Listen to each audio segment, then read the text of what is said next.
Pentagon broke the law with the Berghdal prisoner swap. That claim from the nonpartisan Government Accountability Office. The GAO saying the Pentagon failed to give Congress 30 days notice of the exchange of 5 Gitmo detainees for Army Sergeant Berghdal, who was being held captive by the Taliban. Lawmakers from both parties blasted the decision, you'll remember, after news of the swap nearly 3 months ago. The president needs to look the American people in the eye and explain to the American people why he was justified in releasing the 5 individuals and why their background didn't demand and mandate that they be detained at Guantanamo for an indefinite period of time.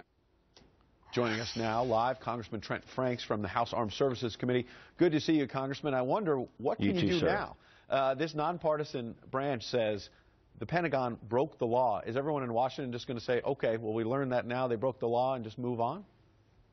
Well, I think that's such an important question. You know, the reality is, I admittedly criticize this president for sort of socializing our economy and giving us a politically driven economy that's unproductive. I've criticized him for diminishing our influence in the world and our national security apparatus.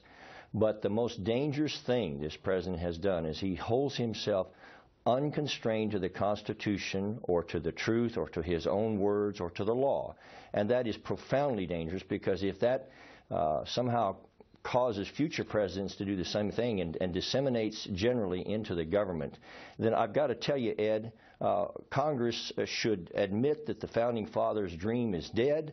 They should call the Queen of England and apologize for that little unpleasantness called the Civil War. We should all go home. We should board the windows of the Capitol up and go home and load the shotgun and wait for that one last little debate when the barbarians break down our doors, because the rule of law will be dead. And it is a vitally significant issue when the President of the United States in a republic holds himself unconstrained to the law. And in this case, that's exactly what happened. What do you think? You lay out a pretty dramatic series of events there. I know there's a little hyperbole in there. But no, there's a little bit, but I'll tell you, the underlying issue is profound. So what do you do about it now? Because specifically, you have for months been talking about what the signal that was sent by negotiating with terrorists. Well, that's exactly right. You know, when Secretary Hagel came before the Armed Services Committee, my focus was to point out that almost every person, every noble soul in the uniform of the United States would have rejected this notion of trading their freedom to somehow turn 5 extremely dangerous terrorists loose on the world. If the President had sent the entire Marine Corps in after Berghdal, I would have been okay with that. But to somehow signal to terrorists that all they have to do to bring America to its knees is to kidnap one of our own and hold them for ransom, it is a signal to the whole jihadist world to go out and do it again. And it's extremely dangerous, and I'm afraid, sadly, and I don't want to see anything politically to exacerbate the tragedy with James Foley, but I'm afraid James Foley is an example of that, and his family and friends are feeling the tragedy more than anybody else could possibly imagine. But, Congressman, I want to get the Pentagon side in here.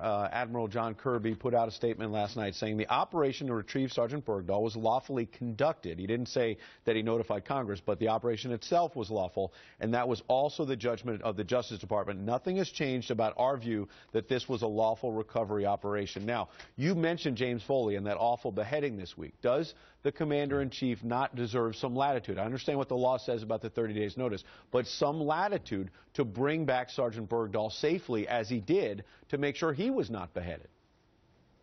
Well, there's no question that the President has latitude, but it has to be within the Constitution and the law, because this law was very, very clear. And in this case, I don't fault the Pentagon. I do fault the administration for seeing this process go forward.